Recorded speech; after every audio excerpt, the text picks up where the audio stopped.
एक किस्सा है भानगढ़ का। दोस्तों के साथ हम एक होटल में रुके थे, अंधेरा होने को था। तो अब होटल में रुकने के बाद 11-12 बजे के करीब नॉक करने की आवाज आई। तो बाहर देखा तो एक लेडी थी और वो मुझे बार बार अपनी तरफ खींच रही है। जल्दी से अपने रूम की तरफ बढ़ा मैं। वो अब तेज तेज सांसें ले रही है, तेज तेज आवाज निकाल रही है। तो मैंने जैसे ही देखा पीछे मुड़ के 200-400 आत्माएं थी। मैंने एक मंत्र को सिद्ध किया हुआ था, भैरव मंत्र है वो। तो मैंने बस अपनी मुट्ठी बंद की और मैंने उसको पढ़ना शुरू किया। ओम नमो काली कंकाली माँ काली के पूत कंकाली भैरव हुक्मे हाजिर रहे, मेरी तुरंत रक्षा करे। आन बांधो बान बांधो, चलते फिरते क्यों शान बांधो, चारों दिशा मुखा बांधो। और मैंने मुट्ठी खोली और जैसे ही सामने देखा एक विस्फोट सा हुआ और सब कुछ ऐसे चमत्कार बताओ आप मेरे को ज्योतिष के जो आपने देखे हो। ये यूएस की बात है। एक इंसान था, हजारों करोड़ का व्यापार करता था। कुछ गलत डिसीजन लेने की वजह से उसका सारा व्यापार चौपट हो गया। अब उसको इसका रास्ता ही समझ नहीं आ रहा था। तो उसने डिसाइड किया कि मैं कर लेता हूँ।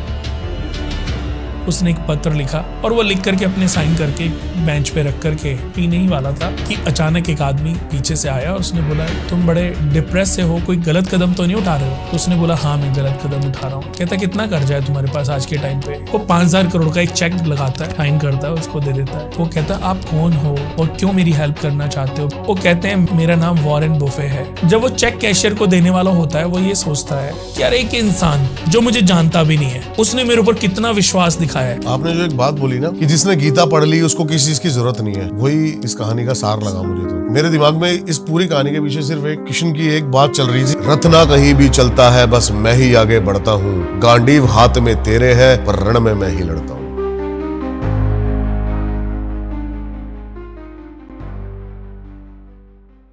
तो स्वागत है गाइज आपका एक और बेहतरीन और मजेदार पॉडकास्ट में। आज आपको सुनने को मिलेगी कुछ और सुपरनेचुरल बातें कर्मा के ऊपर। इसमें बहुत ज्यादा बात होने वाली है। हमारे साथ है एस्ट्रो कुणाल जी। स्वागत है सर आपका। नमस्कार। नमस्कार। बताइए सर, आपने सबसे पहले तो जो अपने नाम के आगे आचार्य नहीं लगाया या फिर कुछ नहीं लगाया, लाइव डिजाइनर, इसके पीछे भी देखो, हर किसी चीज के पीछे कुछ तो स्टोरीज होती हैं। हाँ। इसके पीछे की स्टोरी ये है कि आज से करीबन 10-15 साल, 15-20 साल पहले हमारे समागम टाइप होते थे। हाँ जी। जैसे आपने और भी बहुत सारे लोगों के सुने होंगे। हम स्टेडियम या कुछ जगहें बुक करते थे और 1,000, 2,000, 5,000, 10,000 तक लोग आते थे। वो उसके आधार पर धीरे धीरे वो बढ़ते भी जा रहे थे। लेकिन क्या हो रहा था कि मैं तो एज ए फ्रेंड बात करना चाहता हूँ, एज ए आपका फैमिली मेंबर बात करना चाहता हूँ, समझाना चाहता हूँ कि ज्योतिष क्या है और उसके पीछे की भ्रांतियों को ब्रेक करना चाहता हूँ। हमेशा से मेरी सोच भी यही रही कि ज्योतिष को लेकर के जो डर है लोगों के मन में, क्योंकि ज्योतिष हमारे ऋषि मुनियों द्वारा बहुत ही अद्भुत और प्यारा शास्त्र है जो मनुष्य को अपग्रेड करने के लिए, मनुष्य को जीवन में अपनी परेशानियों से मुक्ति के लिए भृगु ऋषि ने प्रदान किया था। हाँ जी। उसके बाद और भी समय समय पर हमारे ऋषि मुनि आए, जैसे पाराशर ऋषि, उन्होंने इसको बहुत अपग्रेड किया, और धन्वंतरी ऋषि, ऐसे और भी ऋषि।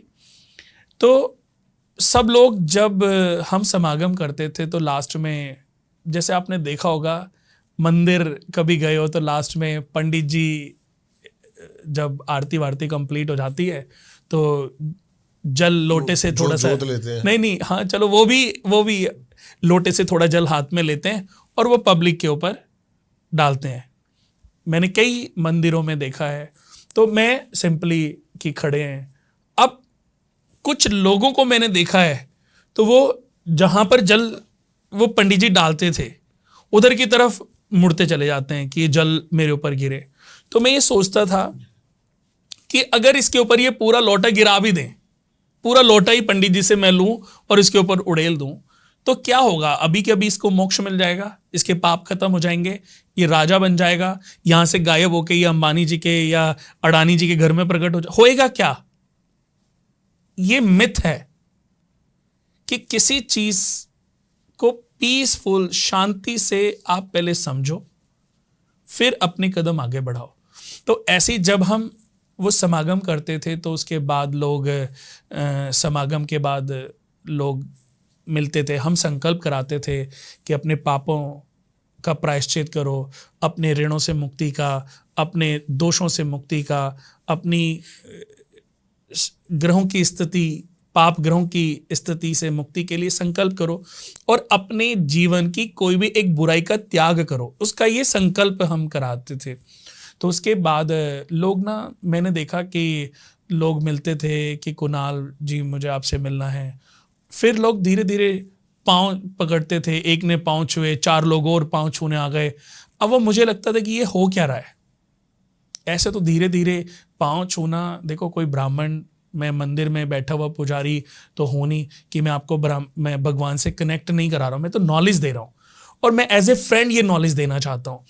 तो उस समय क्या हो रहा था कि जब वो लोग पाँव छूते थे तो मेरे मन में हमेशा ये दुविधाएं चलती रहती थी कि मैं कहीं पाप का भागीदार तो नहीं बन रहा हूँ, कि मैं भी इतना बड़ा भी नहीं हूँ कि लोग मेरे पाँव छुए। इतनी बड़ी बड़ी आंटियाँ जो मेरी मदर से भी बड़ी एज की हैं, मैं उनसे कैसे पाँव छुआ सकता हूँ। तो धीरे धीरे फिर हमने वो बंद कर दिया, क्योंकि मेरे अंदर वो भी हार्ट नहीं है कि मैं अपने से बड़े, आजकल भाई का बच्चा है, मैं अपनी सिस्टर के बच्चों से भी पाँव नहीं छूने देता, वो भी गलत है। तो भाई का बेटा हो गया या हमारा बेटा हो गया, कभी वो कुछ करने, छोटा है भी 10 साल का, तो छोटे मोटे बच्चे अगर कभी कोई आशीर्वाद लेना चाहें तो ठीक है, चलो ये बच्चा है, इसको मैं आशीर्वाद दे भी रहा हूँ। हालांकि अभी तो उसके लिए भी हमने वो एनर्जी इकट्ठी नहीं करी। हम ऋषि मुनि तो है नहीं, कुछ त्यागा तो है नहीं, हम तो सारी लाइफ को जी रहे हैं।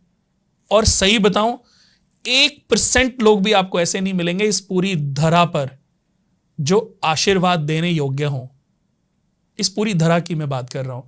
अब कहने को कोई कुछ भी कहता रहे, लेकिन हर चीज का न्याय होना है।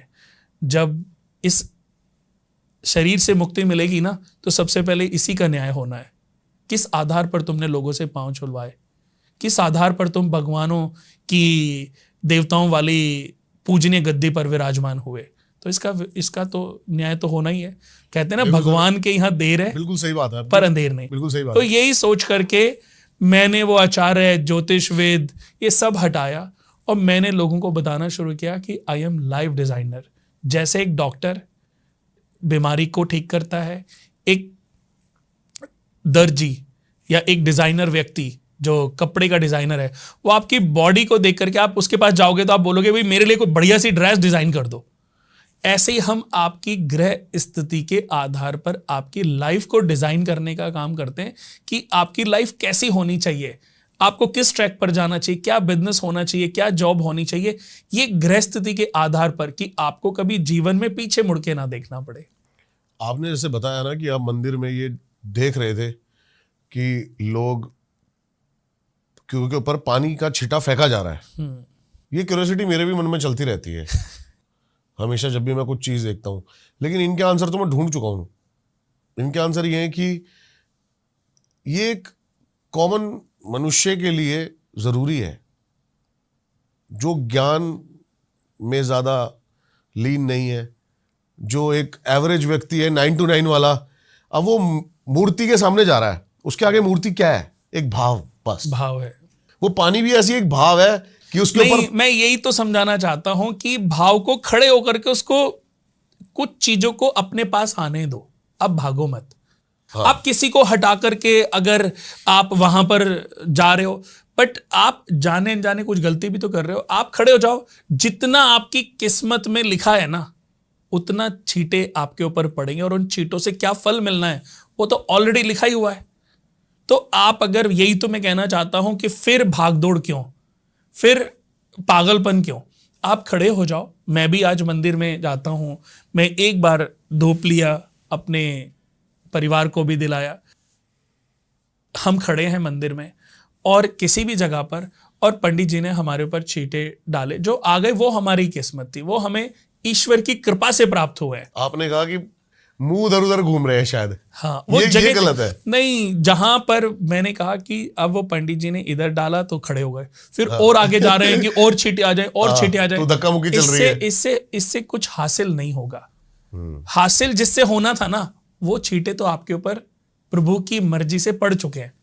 तो इसी अंधविश्वास को मैं ब्रेक करना चाहता हूं कि हद से ज्यादा किसी भी चीज के पीछे मत भागो, क्योंकि जो चीजें लिखी गई है ना, वो तो आपको प्राप्त होनी ही है। आप अपने कर्म करते रहो, नियमित रूप से अच्छे ट्रैक पर चलते रहो, अपने माता पिता की सेवा करो, गुरुजनों का आदर सत्कार करो, जीव जंतुओं के प्रति आपके अंदर दया भावना होनी चाहिए, गरीबों की दुआएं लेते रहो। अगर आपने ये कर लिया ना, आपको किसी पूजा की आवश्यकता नहीं है। आपको सिर्फ अपने बिहेवियर को चेंज अगर आपने कर लिया, सब कुछ आपने अपने आप स्वतः ही प्राप्त कर लिया। पुराने समय में ऋषि मुनि क्या करते थे? सबसे पहले अपने मन पर विजय पाते थे मेडिटेशन करके, क्योंकि मन के अंदर ही तो विचार डेवलप होते हैं। मन हमारा क्या है? अहंकार है। अहंकार मन में उत्पन्न होता है कि मेरे पास ये है, मैंने ये कर लिया, मैंने वो कर लिया, मैंने इतने पैसे कमा लिए। बट बहुत लोग कहते हैं, जैसे एक बहुत बार मैंने बहुत प्यारी सी बात बताई, लोगों ने हालांकि उसको गलत वे में कट करके भी दिखा दिया। मैंने बताया कि आप मेहनत कर रहे हो, मेहनत करके आपने कुछ प्रॉपर्टियां बना ली, और मेहनत करोगे आप और प्रॉपर्टियां बना लोगे। लेकिन अब क्या हो रहा है? आपकी प्रॉपर्टियां ही तो बढ़ती जा रही हैं, लेकिन मनुष्य को जब इस शरीर से गति मिलेगी, उसको जो जन्म मिलेगा वो उसके कर्मों के आधार पर ही मिलेगा। ईश्वर ये सोच करके, ये देख करके आपका हिसाब किताब नहीं करेगा कि आपने इतने प्लॉट छोड़े थे पिछले जन्म में, अब इससे 10 गुना प्लॉटों में आपका जन्म होगा। मनुष्य को जन्म तो उसके कर्मों के आधार पर ही मिलता है। आपने सिर्फ अच्छे कर्म ट्रैक का पालन कर लिया, पता नहीं कब किस राजा के घर में आपका जन्म हो जाए, और जो आपने सोचा भी नहीं होगा उससे कई गुना ज्यादा आपको बिन मांगे प्राप्त हो जाए। अभी सर मेरे दिमाग में ना 3 चीजें इकट्ठी चल पड़ी। ठीक है। क्योंकि मैं बहुत सारे एस्ट्रोलॉजर के साथ पॉडकास्ट कर चुका हूँ, और सबने पहले बोला कि सबसे पहले नियम यह है कि गीता पढ़नी पड़ती है एस्ट्रोलॉजी के लिए। मुझे नहीं पता कितना ये सही है कितना गलत है, लेकिन अभी आपने कर्मों की बात भी करी, हमने शुरू में ऑफ द कैमरा बात करी, तो आपने कहा कि मैं कर्मों को भी बहुत ज़्यादा मानता हूँ। तो तीनों चीज़ें अलग हो गई है। कर्म जो हम कर रहे हैं, लेकिन गीता में कहा गया है कि पत्ता भी अगर हिलता है तो उसका कारक मैं हूं। और ज्योतिष ये कह रही है कि सब कुछ पहले से लिखा हुआ है। तो किस बात को सही माना जाए? नहीं, देखो, ज्योतिष में मैं फिर से बता दूं कि आज हमें लगता है कि कोई क्लाइंट हमारे पास आया और उसको हमने कोई सॉल्यूशन दिए और उसकी किस्मत बदल गई। हाँ जी। अब उसने आके बोला कि कुणाल जी आपके ये उपाय से मेरी किस्मत बदल गई। तो मैंने तो ये देखा, मैंने तेरी किस्मत तो आज की डेट में बदलनी लिखी हुई थी। आज की डेट में तेरी किस्मत तो बदलनी लिखी हुई थी। फिर वो कर्मों पे कैसे ईश्वर ध्यान ने देगा? बस मुझे माध्यम बनाया कि मेरे कर्मा का मुझे बेनिफिट कैसे दिया, मुझे फेम दिला रहा है। ईश्वर ने मुझे और उसको कनेक्ट कराया ना आपस में, तो मुझे मेरे कर्म का फल यश के रूप में मिल गया, उसको धन के रूप में मिल गया। एस्ट्रोलॉजी क्या है? कनेक्शन ही तो है कि आप परेशान हो किसी चीज को लेकर के, आपने कहा कि पंडित जी मैं परेशान हूं, मेरी कुंडली देख करके मेरा समाधान करो। एक पंडित जी ने आपको आपकी समस्या का समाधान दे दिया।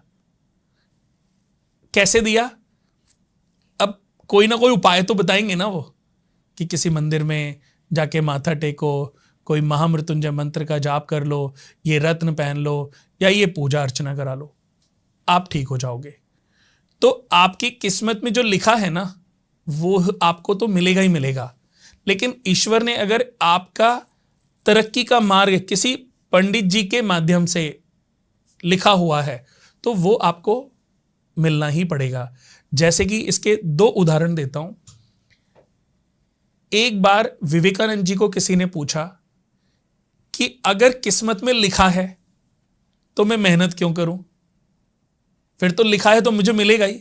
अगर किस्मत में लिखा है कि मुझे इतना मिलेगा, फिर मैं मेहनत क्यों करूं? फिर मुझे मेहनत की क्या जरूरत है? वो तो किस्मत में लिखा जा चुका है ना।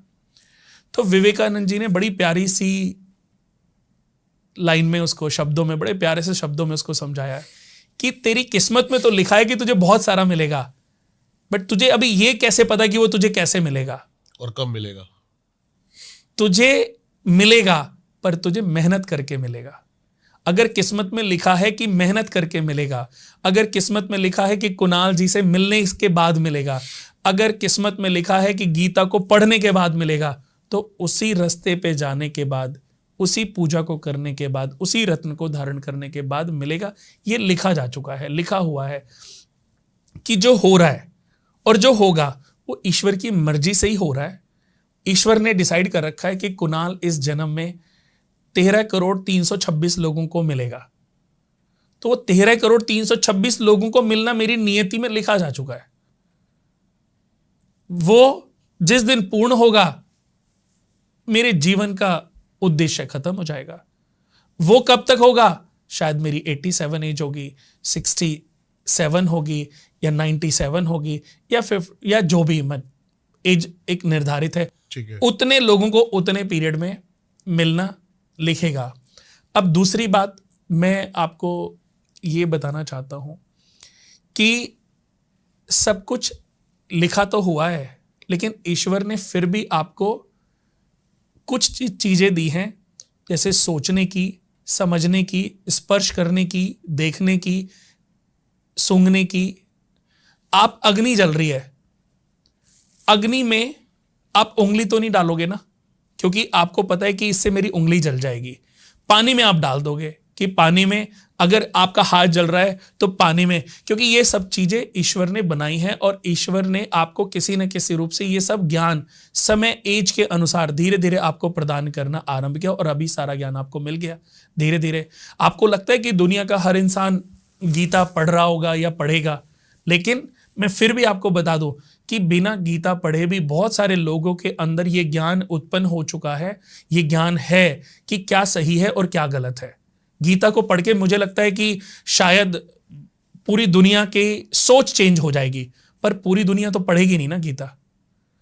पर फिर भी हर किसी को अच्छे और बुरे का ज्ञान है। आप किसी दूसरी स्त्री को देखते हो तो मन में लालसा उत्पन्न होती है। ये लालसा अपनी बहन को देखने पर क्यों उत्पन्न नहीं होती? वहां तो आप रिश्तों में अंतर करे बैठे हो ना, माता के साथ, पत्नी के साथ, बहन के साथ, एक दोस्त के साथ, या एक दूसरी एक सड़क पर चल रही लड़की को देख करके। सबके लिए अलग अलग सोच, अलग अलग भाव आपके मन में है। कितना भी शराबी शराब पीने के बाद कभी अपनी माता को अपनी पत्नी नहीं समझता, अपनी बहन को अपनी पत्नी, पत्नी को ही पत्नी समझता है। लेकिन बाहर कोई गलती हो जाती है तो बोल उसकी साथ वाला, अरे शराब पी के हो गया। शराब पी के गलती, सबके अंदर सेंस, कितनी भी आप ड्रिंक कर लो, मैंने भी ऐसे एक्सपीरियंस लिए हैं कि इंसान अपने जो सेंसेस है ना वो कभी नहीं भूलता। कितना भी नशा कर लो, आपके सेंसेस कभी खत्म नहीं होते। आपको पता होता है कि मैं क्या हूं, क्या कर रहा हूं, क्या सोच रहा हूं। हालांकि आपका नियंत्रण नहीं होता, लेकिन आपको यह पता है कि आपसे गलतियां हो सकती हैं, तो आप बैठ जाओ, आप अपने घर चले जाओ, आप सो जाओ। आप इससे ज़्यादा, जब आपको पता है कि एक लिमिट के बाद आपकी दारू आपको नुकसान पहुंचाती है, आप उससे आगे मत बढ़ो। सब इंसान को पता है, बस यही तो ईश्वर ने उसको सोचने समझने की शक्तियां दी हैं कि उसको डिसाइड करना है। ईश्वर तो उसके माध्यम से उसकी परीक्षा लेना चाहता है, उसको इस जीवन मरण से मोक्ष देना चाहता है, उसको इस मृत्यु लोक से उठा के स्वर्ग पहुंचाना चाहता है। लेकिन व्यक्ति अपनी सोच के कारण, अपनी डिसीजन के कारण सब खो देता है। ज्योतिष में फिर भी गीता का क्या महत्व है? आपने कहा कि गीता बहुत लोगों ने नहीं पढ़ी है, क्या महत्व है? देखो, एक्चुअली तो मैं ये बताऊं कि अगर आपने गीता पढ़ लिया और गीता को अपने अंदर समाहित कर लिया, उसके व्यक्तित्व का पालन कर लिया, तो आपको ज्योतिष की आवश्यकता नहीं पड़ेगी, किसी उपाय को की आपको आवश्यकता नहीं पड़ेगी। ये ग्रह क्या है? ये ग्रह हमारी पूरी बॉडी में है। आत्मा सूर्य है। कहते हैं ना यार, जब भी हम कोई बुरा कुछ करने का सोचते हैं, कुछ फ्रॉड करने का सोचते हैं, या कुछ भी गलत कर रहे होते हैं, तो आपकी अंतरात्मा से आपको कोई आवाज की ऐसे, यार ये गलत तो नहीं है, कहीं ये गलत तो नहीं कर रहा है तू, ऐसे मन में आता है कि नहीं? अंदर से आप बताओ। आता है, सबके आता है। हाँ। तो ये क्या है? ये सूर्य है, ये आत्मा है। कभी ऐसा हुआ है कि आपने किसी की गाड़ी देख करके, कितनी सुंदर कार है, इसकी बीवी कितनी सुंदर है, इसका घर कितना सुंदर है। ये विचार कभी मन में आया कि नहीं? गाड़ी वाले आए, चलो ऑन एयर तो कुछ बताएंगे और कुछ नहीं बताएंगे, लेकिन विचार सबके मन में आते हैं, उत्पन्न होते हैं। ये रावण है, मन रावण है, आत्मा सीता है, ये जो शरीर है ना ये राम है, और जो भक्ति है ये हनुमान है। तो हमेशा मन रूपी रावण सीता रूपी आत्मा को हरण करता रहता है, तब ये राम रूपी पुरुष इस भक्ति रूपी हनुमान की मदद से मन रूपी रावण से सीता रूपी आत्मा को रोज मुक्त कराता है। यही रामायण का सार है। और गीता में भी यही लिखा हुआ है, बुरा मत सोचो, बुरा मत करो। मैंने अभी कुछ शब्दों में, क्योंकि सबके लिए गीता को पढ़ पाना संभव नहीं है, तो आप अपने कर्मों के बारे में कैसे जानोगे? अगर आपने गीता को पढ़ लिया और उसको अपने अंदर समाहित किया, आपके हाथ से कुछ बुरा नहीं हो सकता। मन चंद्रमा, आत्मा सूर्य, बल मंगल, हड्डियां शनि, वाणी बुध, ज्ञान बृहस्पति। हमारे अंदर जो चापलूसी है या किसी की बातें सुनकर के हम एकदम से डिसीजन ले लेते हैं, बेपैंदी के लोटे बन जाते हैं, ये राहु है। षड्यंत्रकारी ये राहु है। जब हम किसी को कष्ट पहुंचाते हैं, बिना गलती के भी किसी को सजा दे दी, अपनी ताकत, अपने घमंड के रूप में हमने किसी को चोट पहुंचा दी, हमने सुना कि इसको कोई मार रहा था, हम चले गए उसके साथ में, उसको भी 10 थप्पड़, ये केतु है। बट हर कर्म का फल आपको भविष्य में भुगतना है। आपने अगर अपने पांव के नीचे से चींटी को भी मारा है ना, तो उसकी भी सजा आपको भविष्य में प्राप्त होनी है। ऐसा नहीं कि कुछ भी लिखा नहीं जा रहा है। मैं आपको ये बहुत बार मैंने बोला है दोस्तों, और आज फिर मैं बोल रहा हूं कि बुरा तो जाने अनजाने बहुत होता है, बुरा तो जाने अनजाने बहुत होता है। अच्छा करने का मौका जब मिले, जिस रूप में मिले, कर डालना चाहिए। ये मेरी सोच है और यही मैं लोगों को समझाने की कोशिश करता हूं। अच्छे के लिए कोई दिन नहीं देखना, कोई मुहूर्त नहीं देखना कि सोमवार को दिन ये दान करने से सूर्य देव, देखने की जरूरत ही नहीं है। आप बिना सोचे, बिना दिन देखे जब उपाय करोगे ना, कुछ भी अच्छा करोगे, तो सारे ग्रह प्रभावित होंगे। शनि राहु केतु तो चाहते हैं कि आप षड्यंत्र रचो, फिर उसके बाद उस सजा देते हैं आपको। वो आपकी परीक्षा लेते हैं, फिर आपको सजा देते हैं। अभी आपने अंधविश्वास की बात करी जी। और मैं बहुत सारे एस्ट्रोलॉजर से मिला हूँ जो उपाय ऐसे बताते हैं। जैसे मेरे को उपाय बताया गया था अभी एक थोड़े दिन पहले कि तू मंदिर की जितनी सीढ़ियों पे पहुंचा है, झाड़ू लगाएगा, उतना ज़्यादा तरक्की पाता जाएगा। देखो, अब इसको हम दूसरे वे में ले लेते हैं कि मंदिर की सीढ़ियों की सफाई करना तो अच्छा ही है, बुरा तो नहीं है ना। तो ऐसा कोई भी उपाय जिससे आपकी दिल को तसल्ली मिले, गाय को चारा खिलाना अगर उपाय है तो ये बुराई नहीं है। कुत्तों को खाना खिलाना, डॉग्स को खाना खिलाना बुराई नहीं है। किसी का पेट तो भर रहा है ना, मछलियों को। मैं खुद, जैसे हमारी कुंडली में, हम जो कर्म कुंडली, हमारी कुंडली का भी नाम कर्म कुंडली है। अच्छा। कर्मों के आधार पर बनाई जाने वाली जन्म कुंडली, आपके कर्मों के आधार पर। उस जन्म कुंडली में सबसे पहले हम एंसेस्ट्रल्स ऋण देते हैं। जन्म कुंडली में कुछ ग्रहों की स्थिति अनुकूल ना होने के कारण जातक अपने जीवन में कई प्रकार से ऋणी हो जाता है। ऐसी स्थिति में जातक के विकास पर भी असर होता है, क्योंकि दूषित ग्रहों के प्रभाव से शुभ ग्रह भी अपना अच्छा फल देना बंद कर देते हैं। ऐसी स्थिति में मनुष्य को चाहिए कि पहले वो अपने ऋण भारों को मुक्त करे, ऋण भारों से अपने आप को मुक्त करे, अपने परिवार को मुक्ति दिलाए, ताकि अच्छे ग्रहों के फल उसको प्राप्त हो सकें। भाई मेहनत कर रहे हो, कितने ऐसे लोग हैं, आपने सुना होगा कि मेहनत करते हैं पर फल नहीं मिलता। 80-90% लोग हैं, 90% लोग हैं तो मेहनत करें पर फल नहीं मिल रहा है। फल क्यों नहीं मिल रहा है? क्योंकि फल वो 10% लोगों को मिल रहा है। जिन्होंने पहले आम के पेड़ लगाए थे वो छोड़ के चले गए, दान, सब कुछ दान करके चले गए। अब वो उन 10% लोगों में जन्म ले चुके हैं जिनको बिना मेहनत करके भी फल मिलेगा। और ये वो लोग हैं जो आज दुनिया में चीटिंग कर रहे हैं, चाहे ज्योतिष के नाम पे कर रहे हैं, चाहे कथाओं के नाम पे कर रहे हैं, चाहे हिंदू मुस्लिम के नाम पे कर रहे हैं, चाहे दुनिया में किसी भी गद्दी, चाहे वो ब्यूरोक्रेट्स हो, चाहे वो राजनेता हो, चाहे जो मर्जी हो, चाहे मैं हूं, धरती का कोई भी इंसान जो भी कर रहा है ना, वो 90% में रहेगा। आज भी हम 90% में है। अभी 10-20 हजार करोड़ के मालिक ऐसे घर में तो पैदा नहीं हुए और ना भी इतने पैसे आए, तो इसका मतलब तो अभी स्ट्रगल है। तो ये जो हम 90% में हैं, ये क्यों हैं? अपनी कर्मों के आधार पर तो जन्म मिला है हमें। अच्छे माता पिता, अच्छे भाई बहन, अच्छा परिवार, अच्छा घर, ये सब कैसे प्राप्त होता है? एक समय पे 1000 बच्चे पैदा होते हैं, राजा के घर में भी, भिखारी के घर में भी, कुंडलियां तो सेम है। अगर आप बहुत बड़े एस्ट्रोलॉजर हो दुनिया के, और मैंने कुंडली बनाई 10:17 की, आज की डेट में, अब 10:17 पे एक दुनिया के सबसे रईस घर में, दिल्ली के सबसे रईस घर में बच्चा पैदा हुआ। एक उन्हीं के पीछे कोई झोंपड़ी बना रखी थी उसने फुटपाथ पे, उसमें पैदा हो गया। अब दोनों ने टीवी पे शो देखा, आपका पॉडकास्ट देखा, और दोनों ने कहा यार कुणाल जी से कुंडली लेते हैं। और मैंने एक कुंडली, दोनों का फोन आया, मैंने एक कुंडली बनवा ली। अब आपको मैं बता दूं कि दोनों में से कोई भी मेरे पास आएगा ना, मैं वही कुंडली उसको दे दूंगा। अब जब दोनों की प्रेडिक्शन होगी, क्या उस झोपड़ी वाले की प्रेडिक्शन, फुटपाथ पे जो बच्चा है उसकी प्रेडिक्शन, आप जो रिच फैमिली, जो सुपर रिच फैमिली, जो दिल्ली की सबसे रिच फैमिली वाले बच्चे की प्रेडिक्शन को सेम करोगे? कुंडली तो सेम है, कुंडली तो नाम से कुंडली बनती ही नहीं है। कैसे होगी फिर वो? कुंडली तो सेम, दोनों के जब वो आएंगे तो जो फुटपाथ पे पैदा हुआ है उसके फुटपाथ के आधार पर प्रेडिक्शन होगी, और जो राजा के घर में पैदा हुआ उसके राजा के आधार पर उसकी प्रेडिक्शन होगी। अच्छी दशाएं और बुरी दशाएं दोनों को प्रभावित करेंगे। कष्ट, छोटी मोटी कष्ट दोनों को प्रभावित करेंगे। जब समय अच्छा आएगा तो जो हजारों करोड़ का काम कर रहा है वो हजारों करोड़ में कमाएगा।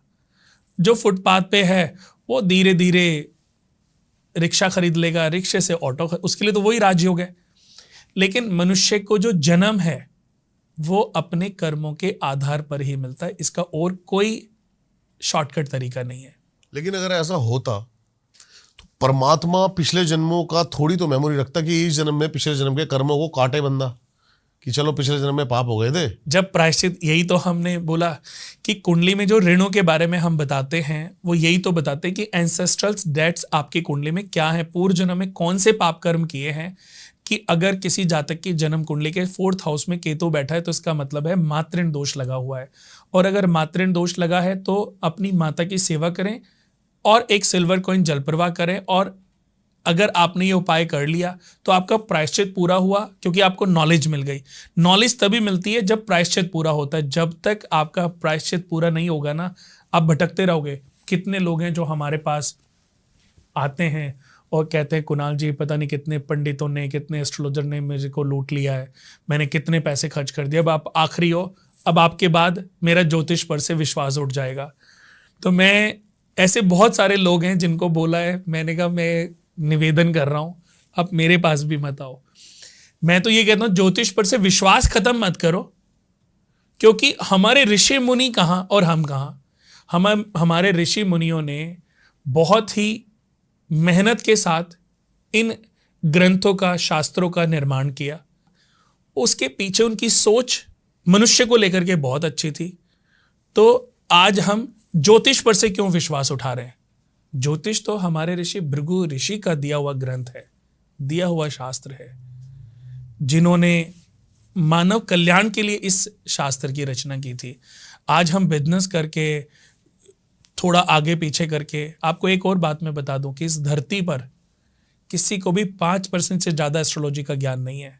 सोचो 100% एस्ट्रोलॉजी कितनी है। जितनी मर्जी मैं बातें कर रहा हूं, मेरे को तो चलो 1-2% होगी, पर 5% से ज्यादा, मैंने 5 इसलिए बोल दिया कि कल को कोई आके टिप्पणी ना करे कि मेरे को तो जी बहुत नॉलेज है। तो मैं कहता हूं कि आपको चलो 3 होगी, 4 होगी, 5 से ज्यादा तो हो ही नहीं सकती। आपके बच्चे की रूपरेखा दिखाओ, आपके बच्चे की पर्सनैलिटी दिखाओ, आपके पूरे परिवार को, खानदान को लेकर के आओ, मुझे बताओ आपने किस किस की किस्मत को बदला है। आपके चाचा का बेटा स्ट्रगल कर रहा है, आपके मामा जो हैं बेचारे स्ट्रगल में लाइफ जी रहे हैं, उनको कैंसर है, ऐसे सबके साथ। इसका मतलब क्या है? ज्योतिष केवल एक ज्ञान है, सजेशन है मनुष्य को उसकी ग्रह स्थिति की जानकारी देने के लिए। पर भाग्य बिना कर्म के किसी का नहीं बदलता। इसलिए कर्म और अच्छे कर्म की परिभाषा यह है कि जो आपको दूसरों से अपने लिए एक्सपेक्ट ना करते हो। अपने मतलब आप मुझे गाली दो, मुझे बुरा लग रहा है, तो मुझे भी आपको गाली नहीं देनी चाहिए। कर्म की सबसे अच्छी परिभाषा है कि जो आप अपने लिए नहीं चाहते किसी से भी, वो आप दूसरों के लिए कदापि ना करें। आप नहीं चाहते कि आपकी बेटी जो है आपके बेटे की प्रॉपर्टियां हथिया ले, नहीं चाहते ना, तो आपको अपनी बुआ और अपने पिता के दरमियान भी मतभेद पैदा नहीं होने देना चाहिए। ऐसे ही आज आप बुआ की प्रॉपर्टी या बुआ को आप हिस्सा नहीं दे रहे हो, या बुआ को आप केयर नहीं कर रहे हो, बुआ को आप लताड़ रहे हो, कल को आपकी बेटी के साथ भी यही होना है। यही होना है। आपका बेटा भी कहीं का फूफा होगा, उसके साथ भी यही होना है। कर्म तो कभी मर नहीं सकते। मैंने तो मेरी करीबन 98 से समझ लीजिए करीबन 25, 27, 28 साल हो गए एस्ट्रोलॉजी को दिए हुए। और अभी मेरी एक बहुत अच्छी बुक्स कर्मा के नाम से भी लॉन्च होने वाली है। अच्छा। और मैं अपने जीवन का 10 साल तो मेरा ये स्ट्रगल था, 10 साल तो मेरी सिर्फ ये स्टडी थी कि ये काम करती है कि नहीं। जब मुझे ये विश्वास हुआ ना कि ये काम करती है, सही समय पर सही नॉलेज किसी को मिल जाए तो ये किस्मत को बदल देती है। कुछ ऐसे चमत्कार बताओ आप मेरे को ज्योतिष के जो आपने देखे हो। मैं एक ना बड़ी प्यारी सी स्टोरी सुनाता हूँ आपको। हाँ जी। और आपको आनंद भी आएगा। एक इंसान था जो बहुत बड़ा हजारों करोड़ का व्यापार करता था, यूएस में रहता था। और कुछ गलत डिसीजन लेने की वजह से उसका सारा व्यापार चौपट हो गया। ऐसा चौपट हुआ कि पहले वो कहां 10, 20, 50 हजार करोड़ का मालिक था, अब वो 5-10 हजार करोड़ के कर्जे में आ गया। अब उसको इसका रास्ता ही समझ नहीं आ रहा था, तो उसने डिसाइड किया कि मैं सुसाइड कर लेता हूँ। और उसने अपनी फैमिली घर में सुसाइड ना करने का फैसला लिया। उसने कहा चलो बाहर जाके उसने एक पत्र लिखा कि इसमें मेरे परिवार का किसी का कोई हाथ नहीं है और मेरे ऊपर कर्जा देनदारी इतनी बढ़ गई है कि मैं उसको लौटाने में असमर्थ हूँ। और वो लिख करके अपने साइन करके एक पेपर बेंच पे रख करके और उसने एक पत्थर रख दिया और एक शीशी निकाली अपनी जेब से और पीने ही वाला था कि अचानक एक आदमी पीछे से आया और उसने बोला कि ये क्या कर रहे हो बेटा तुम। तो उसने देखा कि मैं भाई साहब पहले ही बहुत परेशान हूँ। मतलब मैं हिंदी में बता रहा हूँ, ये यूएस की बात है कि मैं पहले से ही बहुत परेशान हूँ, आप जाओ अपना काम देखो। कि नहीं बेटे मुझे बताओ कि क्या हुआ है, तुम बड़े डिप्रेस से हो, कोई गलत कदम तो नहीं उठा रहे हो। तो उसने बोला हाँ मैं गलत कदम उठा रहा हूँ, बताओ क्या करोगे, क्योंकि मेरे पास इसके अलावा कोई चारा नहीं है। वो कहते बेटा मुझे पूरी बात बताओ। वो पूरी बात बता देता है। कहता बस इतनी सी बात। वो अपनी चेकबुक निकालता है। कहता कितना कर्जा है तुम्हारे पास आज के टाइम पे। कहता 10,000 करोड़ का, 5,000 करोड़ जो भी था। वो 5,000 करोड़ का एक चेक लगाता है, साइन करता है, उसको दे देता है। कहते इतने पैसे के लिए तुम अपनी जीवन को समाप्त कर रहे हो, तुम्हारे बीवी बच्चों का, तुम्हारे परिवार का क्या होगा तुम्हारे बाद। तुमने सोचा है कि कल को वो भी सुसाइड कर लेगा। वो एकदम से अब हैरान और परेशान। अब तो वो डिप्रेस था, अभी तक तो वो अपनी जीवन लीला समाप्त करने वाला था। अब वो हैरान था कि ये कौन है और मैं जानता भी नहीं हूं इसको, और ये मेरे को 5,000 करोड़ का चेक दे रहा है। वो कहता आप कौन हो और क्यों मेरी हेल्प करना चाहते हो, मैं तो आपको जानता भी नहीं हूं। वो कहते हैं मेरा नाम वॉरेन बुफे है। वो कहता आप वही वॉरेन बुफे जो यूएस के सेकंड टॉप मोस्ट इंसान है। वो कहता हाँ। वो एकदम से उठता और पाँव में पड़ जाता है। कहते हैं मैं कोई एहसान नहीं कर रहा हूं तेरे ऊपर, मेरे ऊपर भी किसी ने ऐसे ही एहसान किया था, तो मुझे लगता है कि आज वो एहसान उतारने का समय आ गया है। अब वो कंफ्यूज हो जाता है। वो कहता है मैं क्या करूं, कैसे, समझ ही नहीं आ रहा भाई, चेक कैसे लूं और मुझे जरूरत है इसकी। तो कहता तुम परेशान मत हो, अगर तुम्हें लगता है कि इस चेक को लगाने के बाद तुम अपने कर्जों से मुक्त हो गए, तुमने पैसा कमा लिया, तो आज से ठीक 1 साल बाद मैं इसी डेट में इसी समय पर यहां तुम्हें फिर से मिलूंगा, तब मेरे पैसे लौटा देना। तो वो अब उसके चेहरे पे थोड़ी खुशी थी कि वो इस संकोच में भी था कि मैं उधार ले रहा हूं, मैं क्यों लूं यार, इनकी क्या गलती है, तो इसको रिटर्न बैक। अब वो उसको रास्ता मिल गया कि ये मेरे पर मुझे भिखारी समझ के भीख नहीं दे रहे हैं, कि मैं उधार ले रहा हूं। तो वो उनसे कहता है कि इसके बदले में मैं कुछ जो भी इंटरेस्ट लगेगा वो भी मैं आपको दूंगा। वो कहते हैं ठीक है, जो तेरी इच्छा हो। वो चले जाते हैं, वो भी घर आता है। अब जब घर आता है वो अपने भगवान के पास माथा टेकता है और बैंक का चेक लगाने के लिए चला जाता है। जब वो चेक कैशियर को देने वाला होता है, वो ये सोचता है कि यार एक इंसान जो मुझे जानता भी नहीं है, उसने मेरे ऊपर कितना विश्वास दिखाया है, और मैं जो अपने आप को जब से पैदा हूं तब से आज तक जानता भी हूं, समझता भी हूं कि मैंने कभी हार नहीं मानी, ये विश्वास मेरा अपने ऊपर से कैसे खत्म हो गया। वो घर वापस जाता है, वो चेक नहीं लगाता, वो घर वापस जाता है। उस चेक को वो भगवान के मंदिर में रख देता है। वो कहता है हे गॉड, जो भी उनके गॉड भगवान है, कहता है हे गॉड, मैं पहले अपनी आपकी पूरी परीक्षा लूंगा, मैं पहले अपने आप में पूरी मेहनत, पहले पूरी कोशिश करूंगा, जब मेरी कोशिशें सफल नहीं होंगी ना, तब मैं इस चेक का प्रयोग करूंगा। कहते एक बार मैं फिर से अपने ऊपर विश्वास करके अपने काम को आगे बढ़ाने की कोशिश करूंगा। वो ऑफिस जाता है, ऑफिस से फिर से वो पैनी नज़र, सही डिसीजन समझता है मैंने क्या क्या गलतियां करी, उनको रिपीट ना करने के अलग अलग निर्णय लेता है। अपने स्टाफ को बोलता है कि मुझे एक महीना 2 महीना सिर्फ सैलरी के लिए मत बोलो, मैंने तुम्हें इतना दिया है, सिर्फ मेरे साथ लग के मेहनत करो, मैं तुम्हें इसका रिटर्न बैक बहुत अच्छा दूंगा अगर मैं सफल हो गया। तो वो कहते हैं ठीक है, करता है। 1 महीना 2 महीना 3 महीने में उसकी कंपनी प्रॉफिट में आने लग जाती है। 5 महीने बीतते हैं, 6 महीने बीतते हैं, जितना पैसा कर्जा था उतना पैसा कमा लेता है, और 6 महीने में वो फिर से 20 करोड़ 20,000 करोड़ 30,000 करोड़ वाले लेवल पे आ जाता है। वो बड़ा खुश होता है, उस चेक को लेता है और 1,000 करोड़ का चेक और काटता है अपने कंपनी से। वो कहता है मैंने चेक नहीं लगाया, फिर भी मैं उनको ये एक्स्ट्रा 1,000 करोड़ का चेक दूंगा, ये मेरा मन है। वो लेके उसी पार्क में पहुंच जाता है जहां पर वो उस दिन मिला था, और बैठा होता है। तभी वो आता है पीछे से कि हाँ बेटा, तो वो उनके पांव छूता है, उनको वो दोनों चेक देता है कि आपके इस विश्वास से मैंने अपने आप को बिजनेस में फिर से अपग्रेड किया, और आपके चेक लगाने की मुझे ज़रूरत ही नहीं पड़ी, लेकिन मैं अपनी तरफ से 1,000 करोड़ का चेक आपको देना चाहता हूँ, मुझे खुशी होगी अगर आप इसको। जैसे ये बातें वो बोल रहा होता, अचानक कुछ सफ़ेद कपड़े पहने हुए लोग आते हैं, उसको उठाते हैं और एक ट्रक में डाल देते हैं।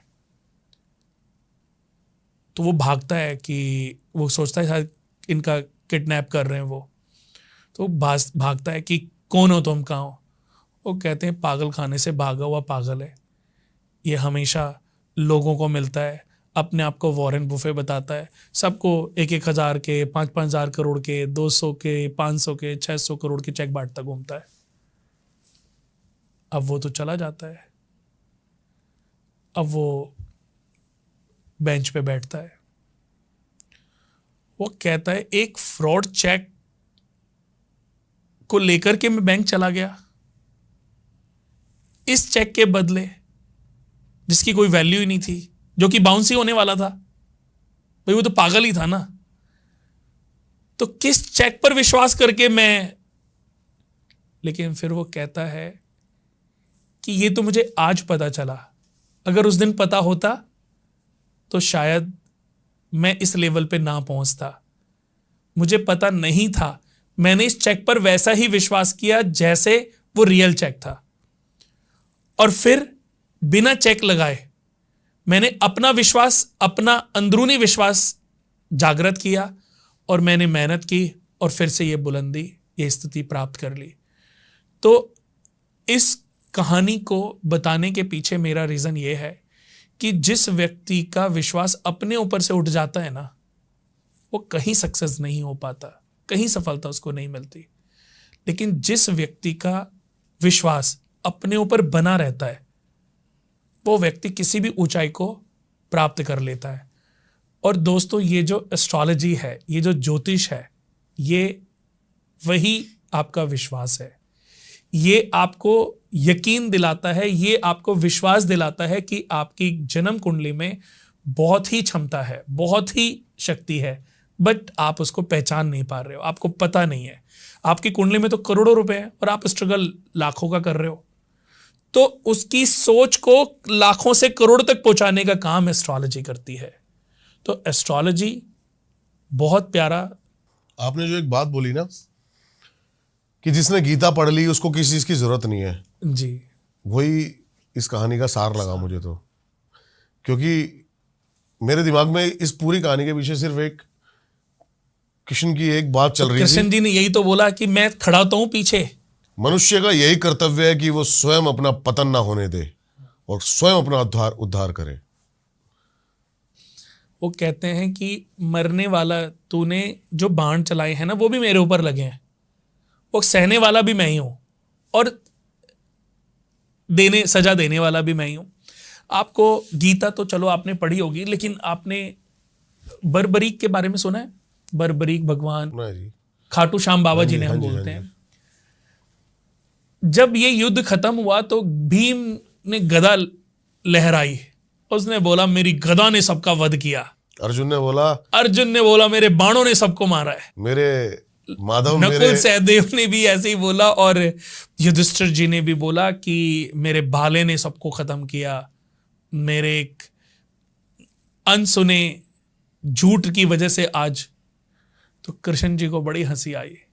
कृष्ण जी सबको लेके बर्बरीक के पास गए, जो उनका चलो एक लंबी स्टोरी हो जाएगी। तो जहाँ पर बर्बरीक एक शिला के ऊपर या एक भाले के ऊपर पूरे युद्ध का, क्योंकि उनकी आखिरी इच्छा यही थी कि मैं इस युद्ध को देखना चाहता हूँ। तो उन्होंने पूछा कि तुमने क्या देखा? तुमने गदा देखी, तुमने त्रिशूल देखा, तुमने भाला देखा, तुमने गांडीव देखा, तुमने क्या देखा? अर्जुन को देखा, किसने सबसे ज्यादा वध किए? तो उसने कहा कौन अर्जुन, कौन नकुल, कौन सहदेव, कौन युधिष्ठिर, मैं तो किसी को जानता ही नहीं हूं, मुझे तो दिखाई दिया ही नहीं कोई, मुझे सिर्फ सुदर्शन दिखाई दिया। सुदर्शन ने जब जिसको चाहा उसका वध हुआ। कि तुम किस चीज के लिए, किस भ्रम में जी रहे हो कि तुमने ये सब कर दिया। मारने वाले भी माधव थे और मरने वाले भी माधव थे, कष्ट देने वाले भी माधव थे, कष्ट सहने वाले भी माधव थे। देखो, दो चीजें हैं, रामायण और महाभारत। महाभारत और रामायण दोनों ही सीख देती हैं। एक में त्याग और एक में षड्यंत्र दिखाया गया है। एक में त्याग है और एक में भाई भाई का प्यार दिखाया गया है। कि आपको पता होगा कि जब रामचंद्र भगवान 14 वर्ष के वनवास को काटने के लिए जब घर से निकले और जब बाद में भरत जी आए, उनको पता चला तो पहला तो उन्होंने अपनी माता से अपने संबंध खत्म कर लिए। फिर उन्होंने लाख समझाने के बाद वो श्री राम जी को वापस लेने गए। श्री राम जी को जब वापस भी लाए, श्री राम जी को मिलने गए, तो श्री राम जी ने बोला कि ये जो 14 वर्ष का जो वनवास था, ये मेरे पिता और माता कैकेयी के बीच का संवाद था। अब पिता तो है नहीं और उनके वचन को मैं झूठा ठहराकर मैं अपने कुल के नाम पर कलंकित नहीं होना चाहता, दाग नहीं लगने देना चाहता, कि ये तो भोगना ही पड़ेगा। तब उन्होंने, भरत जी ने बोला कि भाई मेरे को बताओ कि मैं क्या करूं, मैं तो आपके बिना रह ही नहीं सकता। तो उन्होंने बोला कि रहना तो पड़ेगा, प्रजा है, प्रजा को भी देखना पड़ेगा।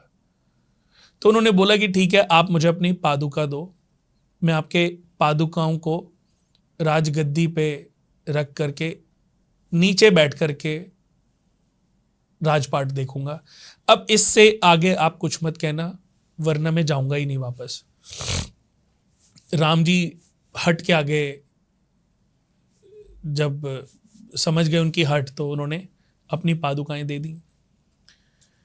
आपको मैं बता दूं कि जो अयोध्या की सीमा थी, देखो उन्होंने अपने भाई अपने आप को सजा कैसे दी। उसके बाहर कुटिया में उन्होंने नहीं, अपना अयोध्या के बाहर सीमा पर तो अपना घर बनाया और 1.5 फुट नीचे गड्ढा करवाया। तब किसी ने पूछा एक बार, जैसे हनुमान जी जब संजीवनी बूटी लेके जा रहे थे, या किसी महानुभाव ने पूछा कि आप नीचे क्यों सोते हो, आप तो जमीन पे सो सकते हो। तो गड्ढा 1.5 फुट गड्ढा नीचे करके आप, इसमें ये समझ नहीं आया। तो उसने बोला, भरत जी ने बोला कि मेरा जो भाई है, मर्यादा पुरुषोत्तम जो राम है, वो इस धरती पे सोते होंगे और मेरे अंदर इतना सामर्थ्य नहीं है कि मैं उनके बराबर में सोऊं। राम जी देख तो नहीं रहे थे ना, या देख रहे थे? राम जी ने तो कभी भी नहीं देखा उनको सोते हुए, लेकिन फिर भी त्याग कितना बड़ा था कि मेरी इतनी हिम्मत ही नहीं है कि मैं उनके बराबर में सोऊं। तो वो जिस लेवल पे हैं, मैं उस लेवल से नीचे रहना चाहता हूं। तो उन्होंने इसलिए वो 1.5 फुट जो है गड्ढा नीचे कराया कि ये भाई और भाई का त्याग था, भाइयों के प्रति प्यार दिखाया गया। प्यार देखना है, त्याग देखना है तो रामायण देखो। शत्रुता देखनी है, राजनीति देखनी है, षड्यंत्र देखना है तो महाभारत देखो। राम जी 14 कलाओं के ज्ञाता थे, मर्यादा में रह करके उन्होंने वो सब जानते थे। एक बड़ी प्यारी सी एक छोटी सी स्टोरी है कि एक बार जंगलों में राम जी भटक रहे थे, रो रहे थे, विलाप कर रहे थे, सीते सीते सीते रो रहे थे, उनकी आंखों से आंसू थे। अब आपको पता होगा कि शिव भगवान जब मेडिटेशन करते हैं ना, तो राम का नाम जपते हैं, राम राम राम, श्री राम श्री राम। शिव भगवान की शक्तियों का केंद्र बिंदु यही मंत्र चैंट है। तो अब शक्ति हमेशा, जो सती थी, प्रजापति दक्ष की जो पुत्री थी, तो वो कहती थी कि ये एक मनुष्य है जिसको कुछ अपना ही पता नहीं है, अपना ही रोध हो रहा है, और मेरे प्रभु इतने तीनों लोकों के स्वामी हैं, और ये। तो उन्होंने पूछा कि एक दिन कि आप इनको कहते हो विष्णु जी का अवतार है, बट ये तो बच्चों की तरह रो रहे हैं, सीता खो गई है, ये बच्चों की तरह रो रहे हैं, कि ये उनकी अपनी लीला है, कि मेरे को तो नहीं लगता कि ये आपके वो हैं विष्णु जी अवतार हैं, कि विष्णु जी के अवतार ही हैं और इनको सब पता है। लेकिन फिर भी ये अपनी मर्यादा को छोड़ के कोई भी कदम नहीं उठा रहे हैं। मर्यादा में रह करके ही उन्होंने सारे काम किए हैं। रावण पर विजय पाई मर्यादा में रह करके। अब सती माता से रहा ही नहीं गया, अब वो अपना तपस्या में, मेडिटेशन में लगे हुए थे। सती ज्योति उनकी परीक्षा लेने के लिए सीता का रूप धारण करके उनकी परीक्षा लेने पहुंच गई। अब उस समय वो रामेश्वरम पर चढ़ाई का समय था और ज्योतिर्लिंग बना रहे थे, जिनको आज हम रामेश्वरम भगवान के नाम से भी जानते हैं, ज्योतिर्लिंग के नाम से जानते हैं। तो जैसे ही रामचंद्र जी की नजर सीता रूपी सती पर, या सती माता ने जो सीता माता का रूप लिया हुआ था और वो चली आ रही थी कि देखती हूं कि ये मुझे पहचानते हैं कि नहीं, अगर भगवान है तो पहचानेंगे ना। तो रामचंद्र भगवान जो शिवलिंग जब बना रहे थे, उन्होंने अपने हाथ उसी समय माता को देखते ही साफ किए और उनको प्रणाम किया, माते आप। अब माता तो शर्मिंदा हो गई कि इन्होंने तो पहचान लिया, ये तो सब, अब तो बिल्कुल ये वापस अपनी उसी पर्सनालिटी भाव में आ गए कि माता आप, आपका आदेश क्या हुआ कि आप इधर। वो कहती हैं अभी तो मैं जाती हूँ, वो कुछ उनके पास शब्द ही नहीं थे, वापस चली गई। तब शिव भगवान ने सती माता को ये श्राप क्या दिया था, उनको एक अधिकार उनका छीन लिया था कि अब तुम मेरी पत्नी की जगह नहीं ले सकती, अब तुम वामांगी नहीं हो सकती। कहते हैं ना, जब फेरे होते हैं तो पंडित जी कहते हैं अब तुम इधर आ जाओ, अब वामांगी हो गई, अब तुम इनकी सर्वदा पत्नी जो स्थिति है वो ग्रहण कर लिया आपने, अब आप इनकी परमानेंट पत्नी हो गई। तो उन्होंने बोला कि मैं ये अधिकार आपसे छीनता हूं कि अब आप मेरी पत्नी या कब मेरी वामांगी नहीं हो सकती, ये अधिकार से मैं तुम्हें वंचित करता हूं। तो सती माता ने बोला कि प्रभु ऐसा क्या हुआ? वो कहते, तुमने जिस स्त्री का रूप धारण किया उनको मैं अपनी मां मानता हूं। तुमने सीता का रूप लिया, उनको मैं अपनी मां के रूप में देखता हूं, और तुमने मेरी मां का रूप ले लिया, अब मैं तुम्हें अपनी पत्नी की जगह पर कैसे बिठा सकता हूं? ये एक और वजह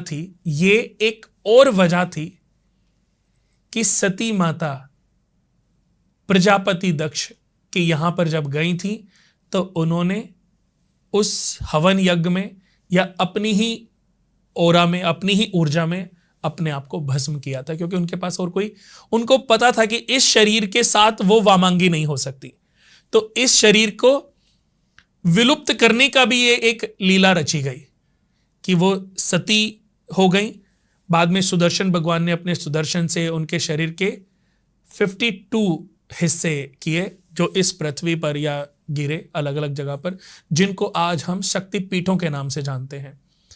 तो ये एक वो वजह थी। फिर उसके बाद सती माता का शक्ति का जब पुनर्जन्म हुआ तो हिमालय की पुत्री पार्वती माता यानी कि गंगा की छोटी बहन के रूप में हुआ।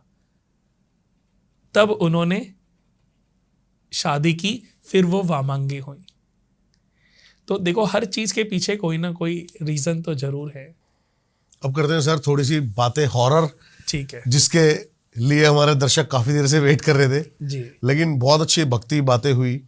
और जब आप बता रहे थे बर्बरीक वाला किस्सा, तो वो दिमाग में मेरे वही चलता है कि कृष्ण कहते हैं कि रथ ना कहीं भी चलता है, बस मैं ही आगे बढ़ता हूं, गांडीव हाथ में तेरे है, पर रण में मैं ही लड़ता हूं। तो सर भानगढ़ का आप कुछ बता रहे थे। देखो, जैसे कि आपने बताया कि भूत प्रेत होते हैं कि नहीं है,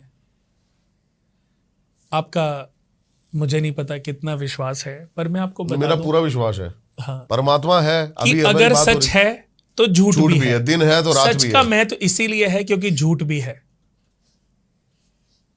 अंधेरा है तो उजाला भी है, तो उजाला भी है, अच्छाई है तो बुराई भी है।